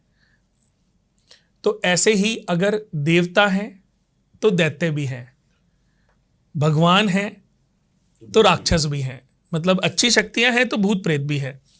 तो इनको नकारा नहीं जा सकता, लेकिन हम इस पर बात करते हैं अच्छाई और बुराई। भूतों में भी देखो कुछ अच्छी चीजें होती हैं, अच्छी आत्माएं होती हैं और बुरी आत्माएं भी होती हैं। जैसे कि जब किसी व्यक्ति की डेथ होती है, अभी तक मुझे नहीं पता कि किसने क्या क्या अपने इन चीज़ों के बारे में प्रकाश डाला है, बट कहते हैं ना कि अभी मैंने शुरू में भी आपको बताया था कि बिना गीता पढ़े भी गीता का ज्ञान हो सकता है। उसके लिए आपको छठी इंद्री को जागृत करना है। जिस व्यक्ति ने छठी इंद्री को जागृत कर लिया, उसको अपने आप अच्छा और बुरा, उसके अंदर के जो क्वेश्चन है, उसके अंदर के जो भी क्वेश्चन मार्क है, सब उसको आंसर स्वतः ही मेडिटेशन से मेडिटेट करके अपने आप को प्राप्त हो सकते हैं। तो जब आदमी की डेथ होती है तो उसके बाद कहते हैं कि मृत्यु लोक से व्यक्ति को कहां जाना पड़ता है? नर्क लोक में। जब कोई आदमी मरता है तो नर्क लोक जाता है, यमराज, जहां पर व्यक्ति का लेखन लिखा हुआ अच्छा और बुरा मैनिपुलेट करते हैं। लेकिन मैं आपको बता दूं कि मरने के बाद इंसान पहले प्रेत लोक जाता है, यमलोक, और इसको मृत्यु लोक कहते हैं। यानी कि यहां पर जीवन मरण है, यहां से यहां और यमलोक के बीच में प्रेतलोक भी है, अच्छा। जहां प्रेत आत्माएं पहले जाती हैं। वहीं से उनकी लाइफ डिसाइड होती है कि कौन कौन कहां कहां पर जाएगा। कुछ आत्माएं ऐसी होती हैं जो अपने परिवार से बंधी होती हैं, कुछ आत्माएं ऐसी होती हैं, कुछ शरीर की जिनकी आयु थी लेकिन उनकी डेथ हो गई, एक्सीडेंटल डेथ हो गई, और वो अभी अपने, कोई औरत अपने छोटे से बच्चे के साथ इतनी ज़्यादा अटैच्ड थी कि हम सोच भी नहीं सकते, अभी हम बात भी नहीं कर सकते, इतनी ज़्यादा। तो वो अपने आप को उसी अटैचमेंट की वजह से वापस से इस मृत्यु लोक पे ले आती हैं और अपने बच्चे की टेक केयर करती हैं। जैसे कि एक कोई स्टोरी थी या कोई रील में मैंने देखा था, बट वो सच में ऐसे होता है कि एक औरत जो है एक गाड़ी वाले के आगे रोकने का इशारा करती है और वो गाड़ी वाला रोक लेता है। तो वो कहती है कि वो इशारे से बताती है कि प्लीज़ वहाँ पर एक बार चलो। तो वो देखता है कि वहाँ पर एक गाड़ी का एक्सीडेंट हो रखा था। तो वो अंदर देखता है कि जिस औरत ने उसको वहाँ तक ले जाने का रास्ता दिखाया वो तो मरी पड़ी है गाड़ी में। तो फिर वो वापस से उसको देखता है, अब उसको कोई दिखता नहीं है। तो उसमें वो एक बच्चे को देखता है। उस बच्चे को, क्योंकि वो हस्बैंड की भी डेथ हो जाती है, वो उस लेडी की भी डेथ हो जाती है, लेकिन वो बच्चा, ये कहीं तो मैंने भी देखा था लेकिन याद नहीं आ रहा मुझे। हाँ, लेकिन वो बच्चा जीवित रहता है। तो फिर वो बच्चे को लेकर के अपनी गाड़ी में आता है और वो फिर औरत उसको कुछ पल के लिए दिखाई देती है और उसके चेहरे से उसको लगता है कि वो पता नहीं कितना उसको थैंक्स बोल रही हो। तो अब एक ही मेरा क्वेश्चन आपसे भी है कि अब ये अच्छी थी कि बुरी थी, अच्छी आत्मा थी कि बुरी आत्मा थी? अब सर ये अपने बच्चे का अच्छा करना चाहती थी तो अच्छी थी ना, इसने कुछ बुरा तो किया ही नहीं। जिसने इसको ये इस गति पर पहुंची होगी अब उनके लिए बुरी होगी। नहीं, ये तो एक एक्सीडेंट मृत्यु थी भाई। उसने मरते मरते अपने बच्चे की रक्षा करके, क्योंकि उसका मोह जुड़ा हुआ था कि मेरे बच्चे का क्या होगा, तो उस इंसान ने देखा कि उसने मरते मरते, मतलब मरने के बाद भी अपने बच्चे के लिए वो यहाँ पर रुकी रही। कई बार ऐसा होता है कि जब किसी मनुष्य की डेथ होती है तो उसके पांव दक्षिण की तरफ किए जाते हैं। क्यों किए जाते हैं? क्योंकि मरने के बाद भी कुछ समय तक आत्मा शरीर में रहती है। तो आत्मा का शरीर से मुक्त करने का जो प्रोसीजर है, इसलिए पांव दक्षिण में किए जाते हैं, क्योंकि दक्षिण में यमलोक है कि आत्मा निकल के मृत्यु लोक की, यमलोक की तरफ चली जाए, प्रेत लोक पहुंचे, जहां उसको जाना है, जहां से गति होगी उसकी। तो ऐसे ही इस दुनिया में बहुत सारी आत्माएं हैं, उनको मृतक आत्मा कहते हैं, और हमारे अंदर जो आत्मा है उसको जीवित आत्मा कहते हैं। तो एक जीवित आत्मा करोड़ों मृतक आत्माओं का मुकाबला करने में सक्षम है। आपकी लाइफ में हुई हो ऐसी स्थिति जैसे कि आपने एक्सपीरियंस किया हो सुपरनैचुरल पावर का या घोस्ट का? देखो, जीवन में ऐसे तो बहुत सारे चीज़ें घटित हुई हैं, सबको बता पाना तो बहुत मुश्किल है। लेकिन एक किस्सा है, एक मनाली का किस्सा था। खैर उस किस्से को तो सही बताऊं मैं भी याद करना नहीं चाहता, एक पॉडकास्ट में हमने उसको सुनाया भी था। तो ऐसी एक किस्सा था भानगढ़ का। भानगढ़ की बहुत स्टोरियां मैं सुनता रहता था। अच्छा। और आपने भी सुनी होंगी। हाँ, वो एशिया मोस्ट हॉन्टेड प्लेस है। मैं, आप यकीन नहीं मानोगे, एक बार नहीं, कम से कम 3-4 बार ये समझने के लिए गया, क्योंकि मेरी जो फैमिली लाइफ स्टार्ट हुई 10 के बाद हुई, उसके बाद मैंने इन सब चीज़ों से दूरी बना ली। क्योंकि कहते हैं ना कि ये आपके साथ कभी कभी आपके साथ रहने वालों को भी प्रभावित करती हैं। बिल्कुल सही बात है। तो पहले शादी करने का कभी विचार नहीं था, पहले कभी ऐसे मन में सोचा भी नहीं था। तो ये 98 से ही मेरे को ऐसे इसके हिस्टोरिकल चीज़ों में बहुत इंटरेस्ट रहता था। मुझे कोई अगर ये मना कर दे वहाँ मत जाना, तो मुझे बस वही काम करना है जो किसी ने मना किया है। पहले इतना एनर्जेटिक था मैं और इतना निडर भी था, मुझे बिल्कुल, मतलब फिर 2000 से के आसपास की बातें, उससे पहले की बातें, तो हमारे बाय डिफ़ॉल्ट हम एक ऐसे हरिद्वार में, ऋषिकेश में ऐसे गुरुजी भी मिल गए जिनसे हमने थोड़ी बहुत शिक्षा ग्रहण की, जिनके साथ हमने थोड़ा वक्त बिताया। तो उनको पता नहीं क्या मेरे अंदर दिखता था, वो कहते थे कि तेरे अंदर ऐसी पावर जागृत हो सकती है कि तू जो आत्माएं हैं, जो भूत पिशाच हैं, इनको मोक्ष दिलाने का काम करेगा। अच्छा। तो मुझे इंटरेस्ट आता था। मैंने कहा अभी तक तो लोगों की परेशानी के बारे में तो सुना है कि जिसके घर में ये प्रॉब्लम है उसके पास ये प्रॉब्लम है, लेकिन ये मैं पहली बार सुन रहा हूँ। तो बट मुझे भी इंटरेस्ट आता था। तो उनके साथ मैंने इन्हीं सब वजहों से एक लंबा समय बिताया, लंबा समय कि उनकी चीज़ों को समझने की कोशिश करी। और धीरे धीरे ना मैंने देखा कि इन सब चीज़ों को जब आप इनकी तरफ आकर्षित होते हो ना, तो आप और ज़्यादा गूढ़ ज्ञानी हो जाते हो, यानी कि और ज़्यादा इनको समझना शुरू कर देते हो। तो 1-2 साल मैं उनके पास रहा तो मेरे को ऐसे लगता था कि मैं कभी कभी कुछ ऐसी चीज़ें मेरे साथ घटित होती हैं जो मुझे नेक्स्ट डे ये लगता था कि वो सपना था, लेकिन मैं बहुत कंफ्यूज रहता था कि ये सपना था कि ये रियलिटी थी।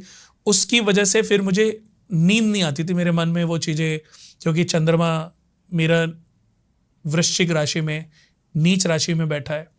तो ऐसे व्यक्ति बहुत ज़्यादा सोचते हैं, किसी चीज़ के बारे में भी इतना ज़्यादा सोच लेते हैं कि 10 मिनट सोचने वाली चीज़ में 2 घंटे तक सोचते रहेंगे, 4 घंटे तक सोचते रहेंगे। ओवर थिंकर भी होते हैं, हद से ज़्यादा किसी चीज़ के बारे में बहुत ज़्यादा सोचना। तो करते करते फिर ऐसा ही एक बार हम दोस्तों के साथ भानगढ़ गए। तो भानगढ़ से वापस आते हुए हम एक होटल में रुके थे। तो ये मैं आपको इसलिए बता रहा हूँ कि ऐसे मेरे जीवन में जो उन्होंने बातें करी थी, उसके बाद कम से कम 8-10 साल मेरे साथ ऐसा बहुत हुआ कि अगर मैं किसी भी जगह पर ऐसी जगह चला जाऊं जो कब्रिस्तान है या जो ऐसी जगहें जहां पर ये भूत प्रेत या तंत्र मंत्र या ऐसी चीज़ें होती हैं, तो वहां पर कुछ आत्माएं कनेक्ट करने की कोशिश करती हैं। जैसे कि इसका ही एक सबसे अच्छा उदाहरण मैं आपको सुना रहा हूँ कि भानगढ़ से निकलने के बाद शाम का करीबन 6:30-7 अंधेरा होने को था। अच्छा, ये कहते थे ना कि मेरा तो बहुत मन था कि जो लोग बोलते थे कि रात में यहाँ पर भूत आते हैं, प्रेत आत्माएं। यहाँ की मैं बता दूं कि मसूरी में भी एक होटल है सवॉय होटल, उसमें भी मैं जाके रुका हूँ। वो आज तक मैंने मतलब, हालांकि बच्चों के बाद फॉर्च्यूनर होटल हमारे क्लाइंट का है तो उसमें रुक जाते हैं। एक बार रुका था तो, पर वहाँ भी कभी ऐसे मैंने कहा चलो कोई, ये पहले की बातें हैं। लेकिन तो भानगढ़ से निकलते हुए फिर शाम का समय अंधेरे होने को चला था। तो हम पास के निकलने के बाद एक होटल में रुक गए। तो अब होटल में रुकने के बाद करीबन ऐसी रात को 10, 11, 12 बजे के करीब रात हो गई होगी। तो मुझे ऐसी नोक करने की आवाज़ आई। तो दरवाजे में नोक हुई तो मैं बाहर निकल गया। तो बाहर देखा तो एक लेडी थी और वो मुझे अपनी तरफ चलने का इशारा कर रही थी। तो मुझे समझ ही नहीं आ रहा था कि क्या बोल रही है, क्यों बोल रही है, रात को 12 बजे भी यहाँ कहाँ से आ गई। अभी मेरे मन में भूत प्रेत भी वो वाली बात भी नहीं थी। मुझे लगा ये कोई, पर मैंने कहा ये सूट सलवार में है और मतलब वाइट कपड़े हैं, बट ये रिसेप्शनिस्ट तो नहीं हो सकती। तो मैं भी अभी यही कन्फ्यूज़न था कि ये कौन है और ये क्या चाहती है। और ऐसे ही ये मेरे मन में अंदर चल रहा है और वो मुझे बार बार अपनी तरफ खींच रही है, मतलब पकड़ के नहीं खींच रही है, लेकिन मुझे ऐसा लग रहा है कि वो मुझे अपनी तरफ ले जाना चाहती है। तो अब थोड़ी देर में मैं थोड़ा सा बाहर निकला हूँ और उसकी तरफ को चला हूँ, लेकिन अगले 1 मिनट 30 सेकंड में मुझे ये समझ आ गया कि ये कुछ सही नहीं है, कुछ ना कुछ अलग है। तो इतने में मैंने जो है वापस होटल की तरफ अपना मुंह किया और मैं जल्दी से अपने रूम की तरफ। तो जैसे ही मैं रूम में घुसा, रूम में की तरफ को जैसे ही बढ़ा मैं, तो अचानक से मैंने देखा कि उसके साथ वो अब तेज तेज सांसें ले रही है, तेज तेज आवाज़ निकाल रही है, तेज तेज उसकी रिएक्शन आ रहे हैं। मतलब वो आप फील कर सकते हो। अभी तो मुझे भी मज़ा आ रहा है बताने में और आपको भी मज़ा आ रहा है, लेकिन जब ऐसा होता है, जब ऐसी घटनाएं घटित होती है ना, उस समय बस पता होता है कि पता नहीं बचेंगे कि नहीं बचेंगे, प्राण शरीर में रहेंगे कि नहीं रहेंगे।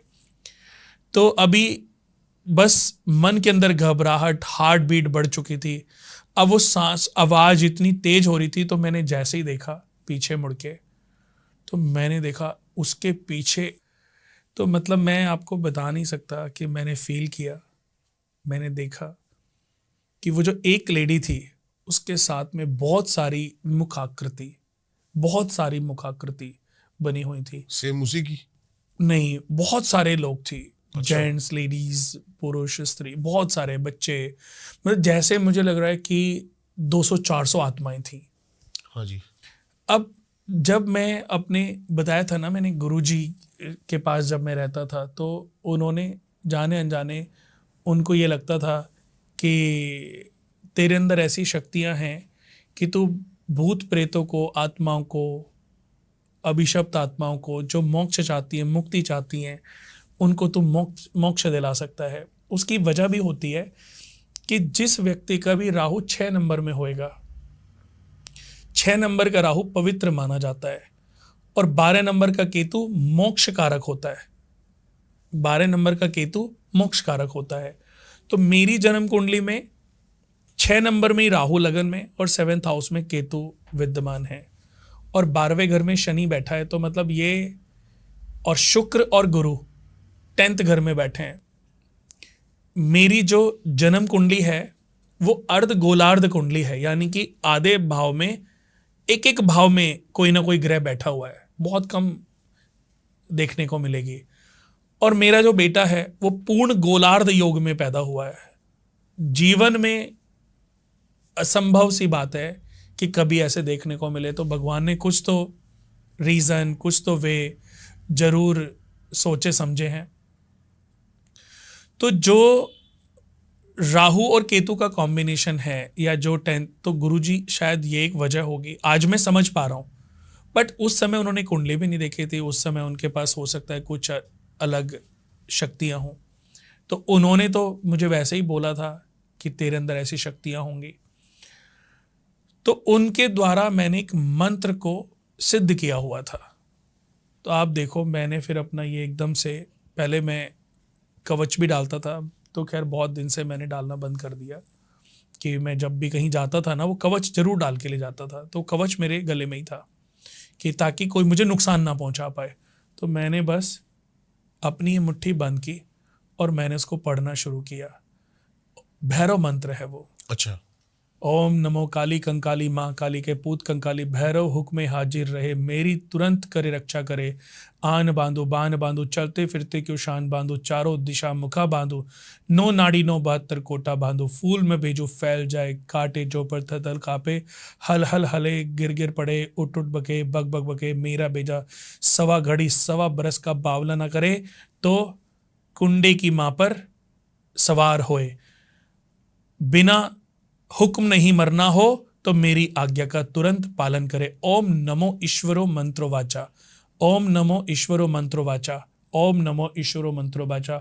और मैंने मुट्ठी खोली और जैसे ही सामने देखा, तो सब जैसे हम पिक्चरों में नहीं देखते, पिक्चर गायब हो का गया। एंड होता है कि फ्लावर से गिर रहे हैं, मतलब वो अचानक धीरे धीरे ऐसे ही एक विस्फोट सा हुआ और सब कुछ नॉर्मल हो गया।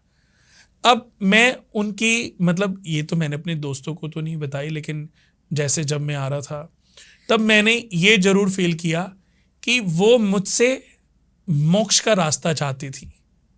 देखो, इनके लिए भी कोई ना कोई, इनको भी रास्ता चाहिए होता है। जैसे आज मैं बता दूं कि हम एक यज्ञ करते हैं, सूर्य विष्णु यज्ञ, हरिहरात्मक यज्ञ। तो हम जब ये यज्ञ करते हैं तो उसमें पहले हम पितृ गायत्री यज्ञ करते हैं।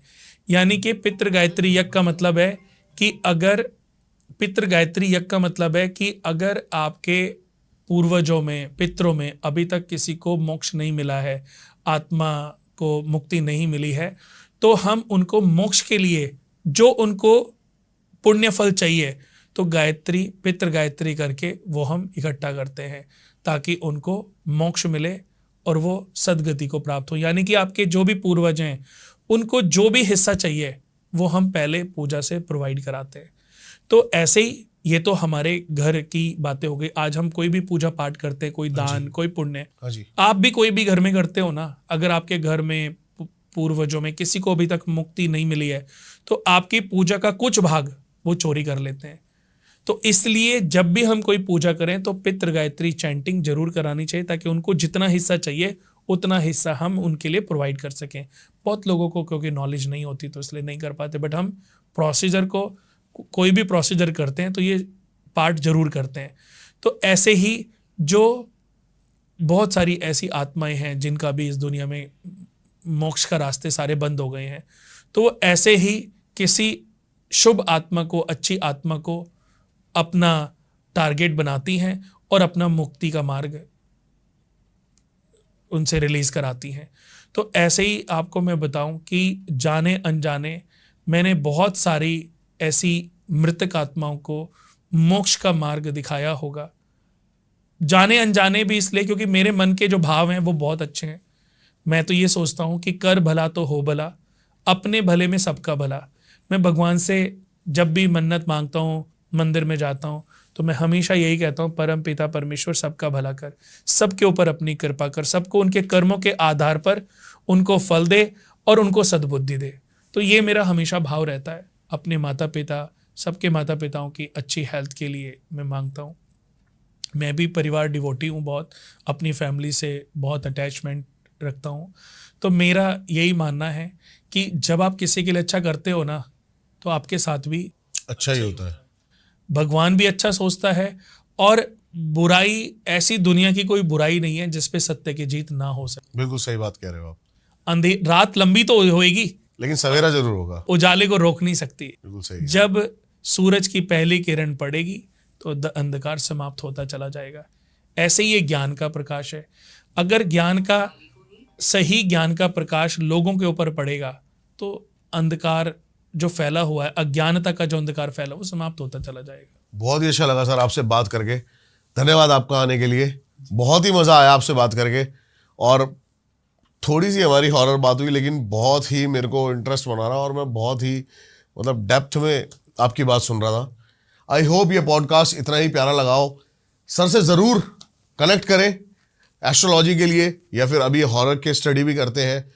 कोई भी ऐसी बात हो, सर की सारी डिटेल्स आपको डिस्क्रिप्शन में मिल जाएगी। मैं जरूर। आपको एक और बात बता दूं। हाँ जी, कि आज तक भी हमने हाँ जी, किसी के घर में कोई जादू टोना है, किसी के घर में कोई तंत्र मंत्र किया हुआ है, किसी के ऊपर कोई भूत प्रेत का साया है, मैंने, जब तक मैं करता था ना, शादी नहीं हुई थी, मैंने किसी से कोई चार्ज नहीं किया। इस धरती पे कोई व्यक्ति ये नहीं कह सकता कि मेरे से कुणाल जी ने भूत प्रेत के लिए। सर भर भर के कॉल आने वाले हैं और आपकी इस बात मैंने के फ्री, पीछे। देखो वो टाइम था तब वो मैं time अकेला था। होता था, अकेला होता था।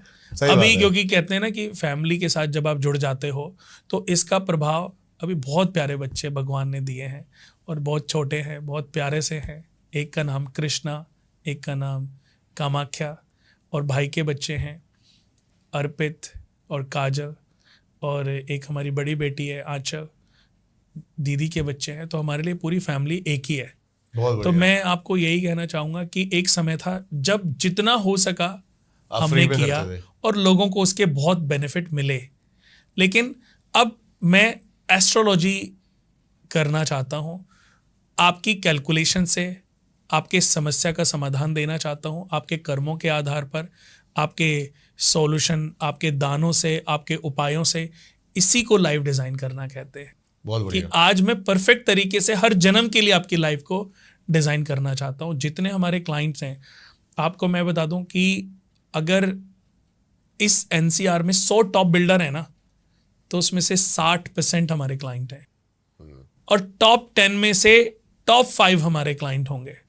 तो उनके साथ माउथ टू माउथ बनी हुई क्लाइंटेज है कि आज एक को अगर आप सही नॉलेज देते हो, एक को सही ज्ञान मिलता है, तो उन्हीं के थ्रू आपके साथ लोग कनेक्ट हो जाते हैं। अडानी जी के अभी सीएफओ को मैं मिला हूँ, एमआर ग्रुप के सीईओ भी हमसे मिलने आए थे, उनकी पूजा थी। तो ऐसे तो इंडिया में, वर्ल्ड में पता नहीं कितने कितने पीएम, कितने सीएम, कितने विधायक, कितने मिनिस्टर, कितने कैबिनेट, पता नहीं कितने लोगों को। बट मैं मुझे अच्छा तब लगता है जब वो नॉलेज चाहते हैं। बिल्कुल सही बात है। मैं अंधविश्वास को खत्म करना चाहता हूं और ज्योतिष के ज्ञान के प्रकाश से आपको सुशोभित करना चाहता हूं। बहुत ही बढ़िया। जरूर जाके कनेक्ट करें सर से। इस पॉडकास्ट का बेहतरीन पार्ट क्या लगा आपको, जरूर हमें कमेंट्स करके बताएं और कमेंट्स में जय श्री राम लिखें। मिलता हूं आपसे किसी और पॉडकास्ट में, तब तक के लिए सभी को नमस्कार।